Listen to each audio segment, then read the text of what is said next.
Samping kalau tadi terkait dengan tingkat konsumsi pada kuartal pertama yang memang dipengaruhi juga oleh faktor siklikal, tapi bagaimana dengan komponen pertumbuhan ekonomi lainnya misalkan manufaktur? Karena kita tahu bahwa sektor manufaktur ini juga capaiannya di kuartal pertama hanya tumbuh sekitar 4%-an juga. Padahal idealnya tumbuh 1,5% di atas pertumbuhan ekonomi Indonesia.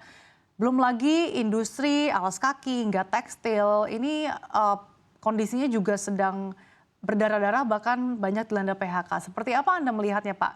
Sejauh mana daya tahan industri manufaktur kita ini juga bisa bertahan dari gempuran ketidakpastian global utamanya perlambatan ekonomi negara-negara mitra?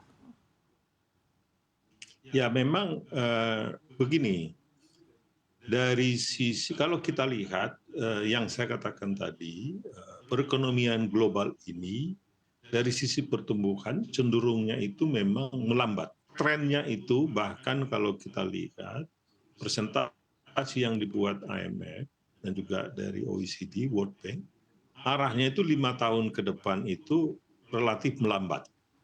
Ya. Dan kalau pertumbuhan ekonomi melambat juga berpengaruh terhadap volume perdagangan dunia, umumnya juga agak melambat. Di samping kalau kita lihat bahwa terjadi ketegangan-ketegangan global sekarang ini. Jadi kecenderungan dari banyak negara sekarang melakukan proteksionisme, ya, sehingga memang ada hambatan-hambatan kepada perdagangan. Nah ini akan menjadi tantangan besar buat kita. Jadi memang manufaktur ini di samping tadi terpengaruh karena mungkin permintaan pada saat bulan puasa agak melemah sedikit, ya. Di samping itu dia harus tetap meningkatkan produktivitas dia, meningkatkan daya saing dia. Jadi saya setuju mengenai tantangan ini. Tantangan ke depan tidak mudah, ya, tidak mudah. Bagaimana tadi sektor manufaktur ini dia harus bisa bertumbuh lebih baik lagi ke depan dan dia harus memperbaiki diri supaya dia bisa penetrasi pasar di luar negeri atau di global yang notabene yang saya katakan tadi lebih proteksionis, semua melindungi diri sendiri sekarang ini.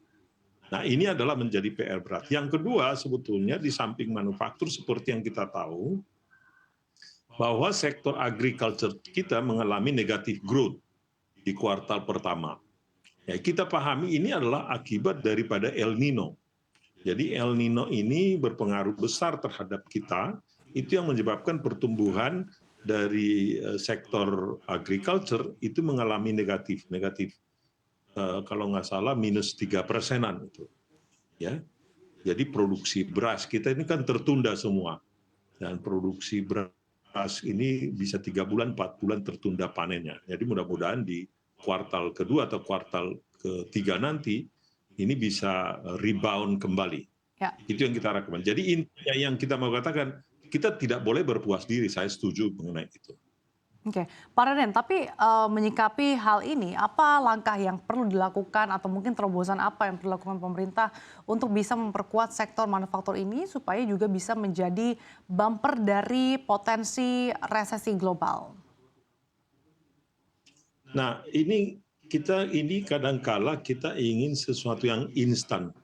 Tidak ada yang instan kalau kita sudah menyangkut memperkuat satu sektor yang besar. Karena sektor yang paling besar kontribusinya di dalam PDB kita ini masih manufaktur. Jadi menurut saya kalau ditanya apa yang harus dilakukan, menurut saya kita harus merevitalisasi dan modernisasi sektor manufaktur kita.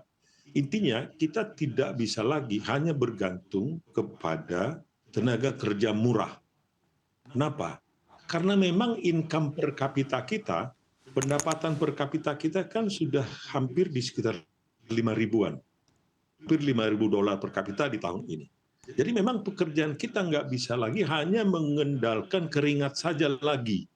Ya, kita harus perbaiki produktivitas mereka, perbaiki skill mereka. Ya, itu yang paling penting karena kalau misalkan industri-industri garment yang dia mempekerjakan tenaga kerja murah saja, itu akan sangat sulit kita bertarung di sektor itu dibanding dengan misalkan negara-negara seperti Bangladesh atau Pakistan atau Sri Lanka, di mana mereka bisa memberikan gaji yang lebih murah. Oke, menarik nih gaji Pak yang Raden. lebih Tapi murah gimana caranya untuk bisa mencari win-win solution, untuk bisa mendapatkan tenaga kerja dengan Bentar upah dulu. yang layak, kemudian skill yang sesuai dengan yang dibutuhkan oleh industri. Di satu sisi juga mungkin pengusahanya juga merasa cukup keberatan dengan kondisi yang ada saat ini. Silakan Pak Raden. Ini yang saya katakan tadi, kita harus merevitalisasinya, nggak bisa business as usual ini. Jadi kita merevitalisasinya itu dengan juga menaikkan skill mereka. Nah, dalam hal ini pemerintah juga giat itu di dalam prakerja dan juga mungkin yang lain-lain. Dan demikian juga swasta, private company ini juga harus melatih tenaga kerja mereka. Jadi training, internal training yang dilakukan oleh perusahaan, menurut saya itu menjadi sangat penting. Hanya dengan mereka mentrain, kemudian produktivitasnya naik, baru kemudian gajinya naik. Itu harus dilakukan. Jadi harapan saya adalah bahwa baik itu pekerja maupun pengusahanya dan pemerintahnya bersama-sama untuk mengatasi ini Ya. bersama. Karena memang kita tidak bisa lagi seperti yang saya katakan tadi, tingkat pendapatan Indonesia bukan di 2.000, bukan di 3.000, 2.000 itu adalah di daerah Bangladesh. Demikian juga India masih 3.000.